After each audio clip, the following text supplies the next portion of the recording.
Hi,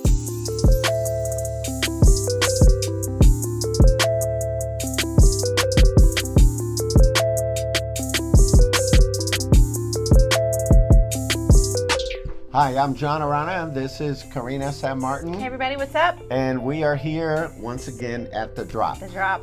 Dropping truth and bringing life. Yes. And so we're going to start a new series. Yeah.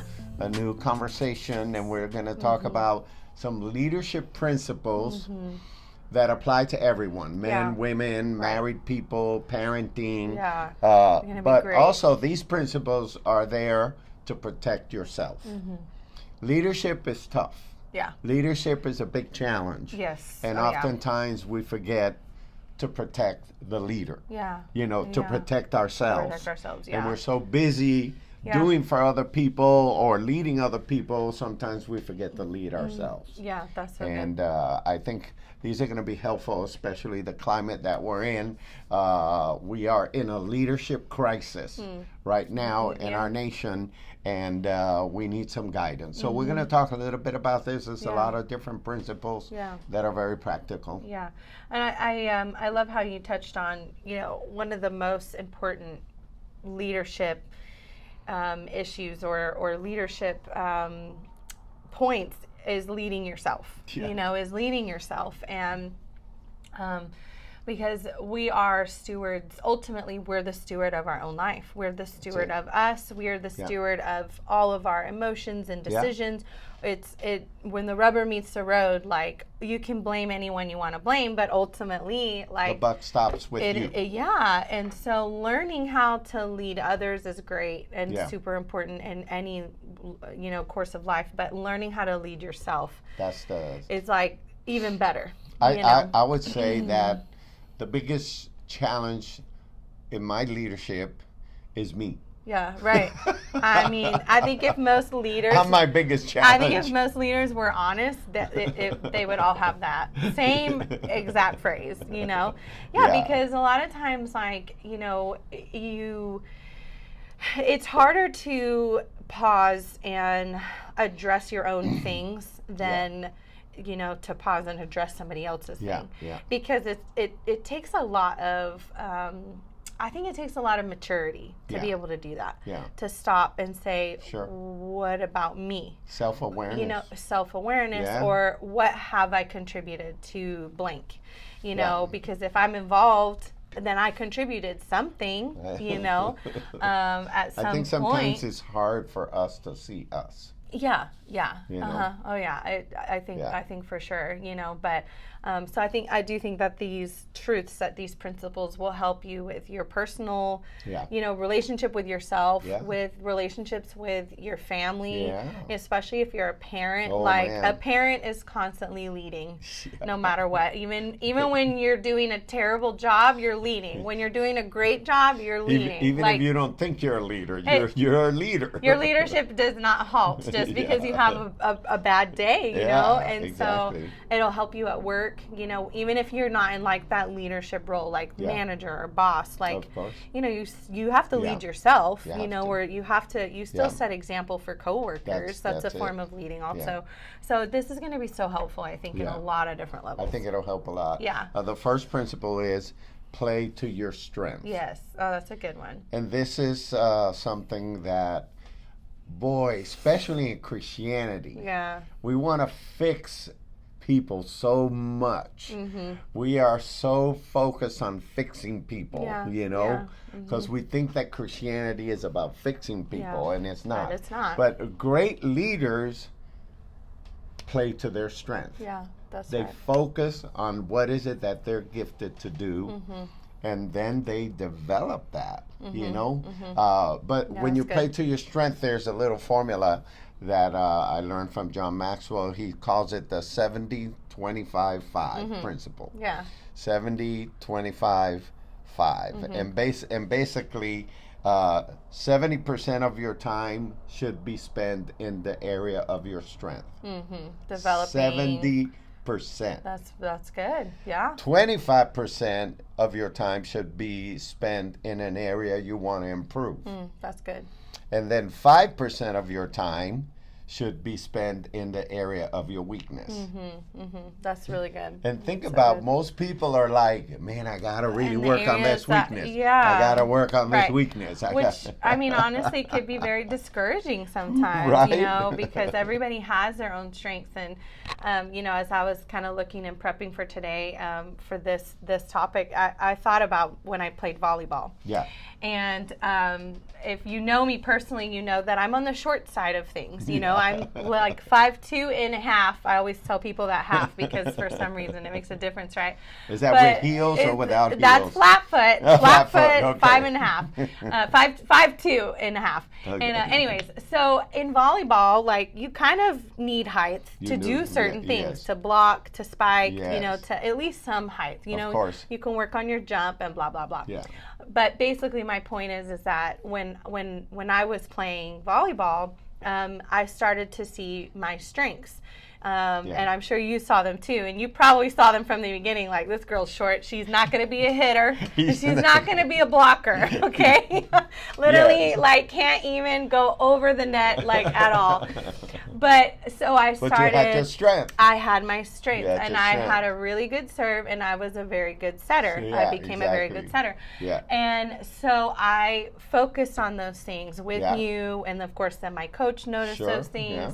And so she would say, you know, okay, you three are my setters. Go over here, and here's what you're going to do. You know, and she had us with special balls that had weights and all these things. And so my point is that I focused in on setting and serving, setting and serving, setting and serving. I mean, I would practice hitting the ball and practice blocking. Wouldn't be very successful with it, but you find your strengths. And then the beautiful thing about focusing that 70% on your strengths is that you become better quicker.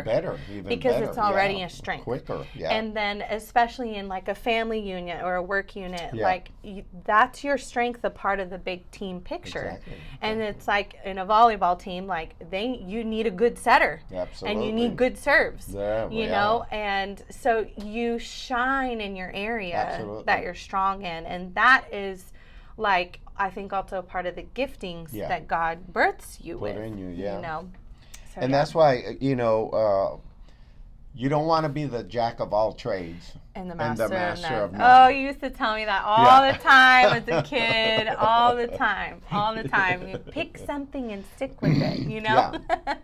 And the way to deepen your ability is to invest that 70% of your time in your strength, you know, because also things come easier to you when it's the area of your strength. Oh, yeah. A lot of people say, well, how do I know what my gifting is?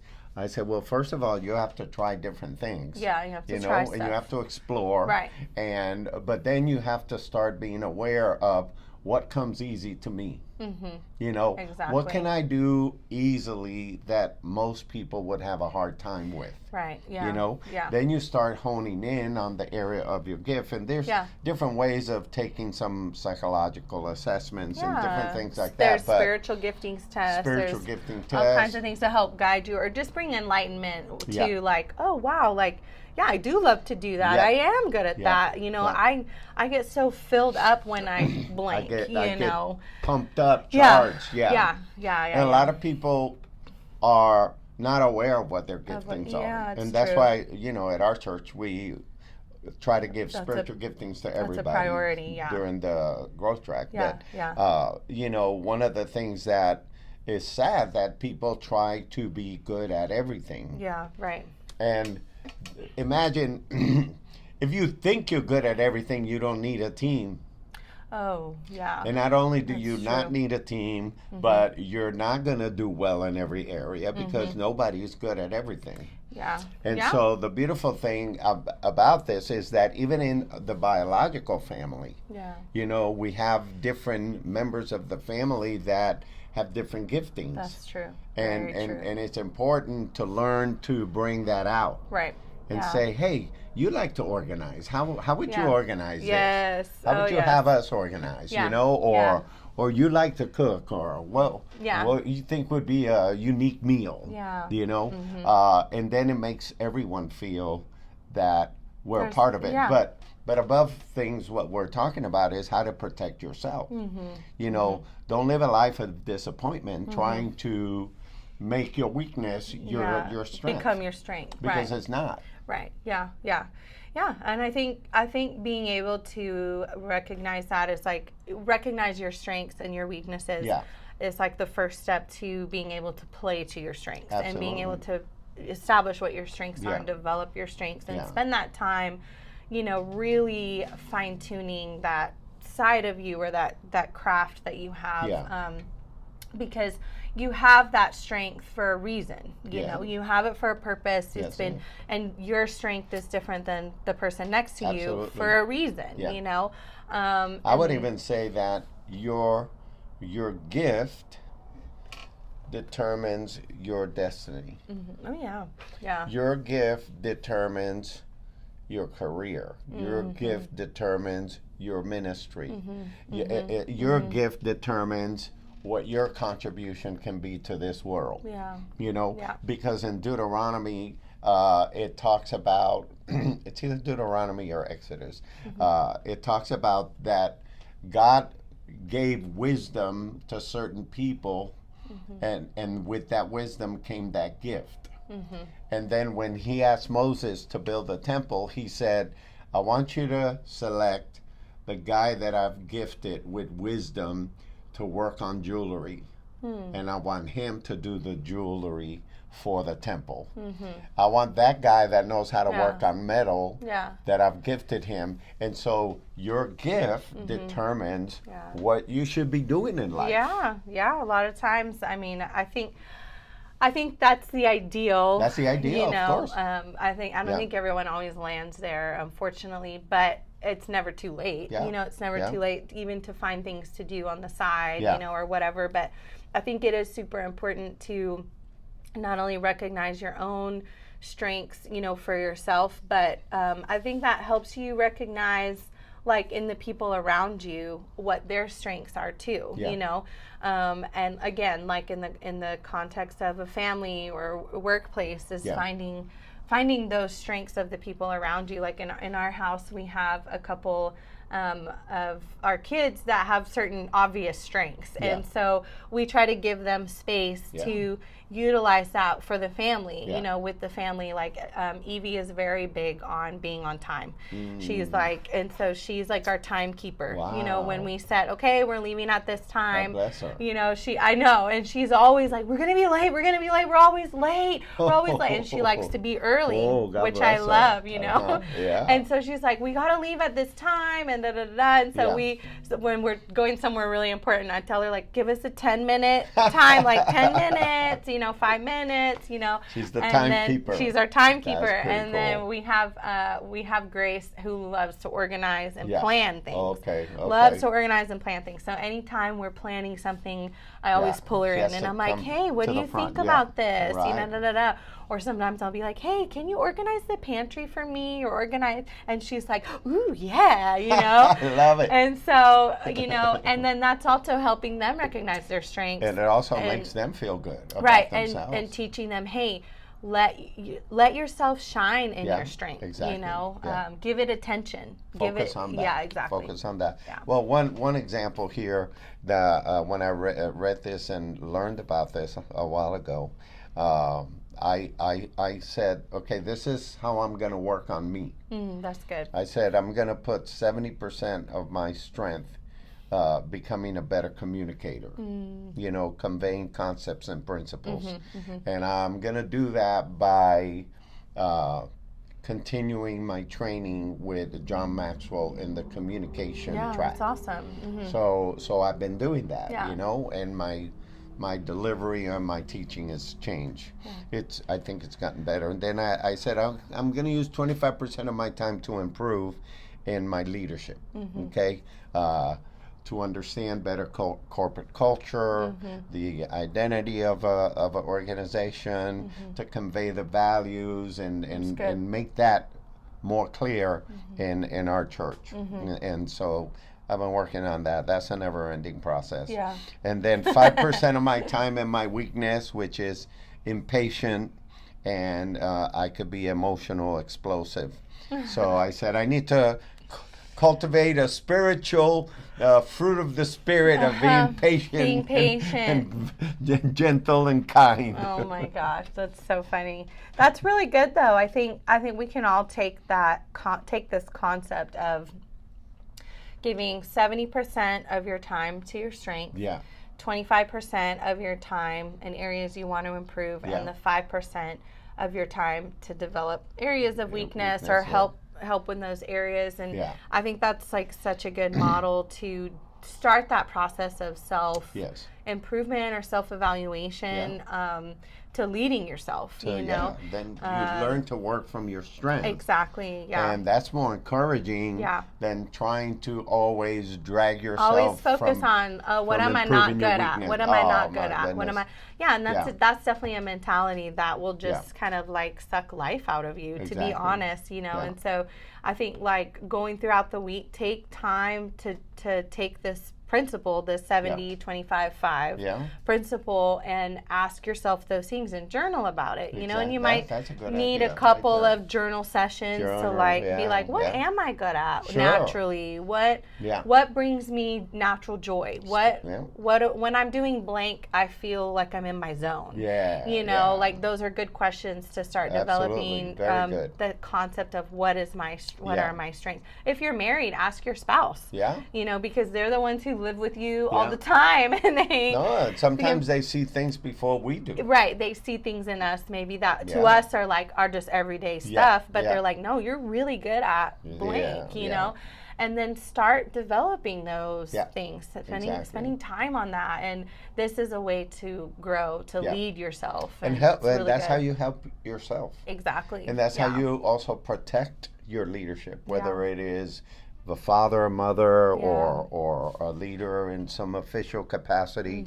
We have to protect ourselves. Because they say, as the leader goes, so goes the rest of the people. So it's very important to sharpen your skills to lead other people, but also sharpen your skills to lead yourself and protect yourself. So today, that principle is play from your strength. Okay? That's good. So next one is going to be really good. Next one is going to be the enemy of distraction. No, the enemy of direction. The enemy of direction. That's right. Is distraction. That's right. Exactly right. There you go. That's a good one. Yeah. Look forward to seeing you on the next episode. Thank you for being here again at The Drop. Yep. Where we're dropping truth and bringing life. Yes, we'll see you guys next week. Make sure you like and subscribe if you haven't, and share this episode with somebody. It's a great step to start leading and developing yourself as a person. So share it. We'll see you guys next week. Bye.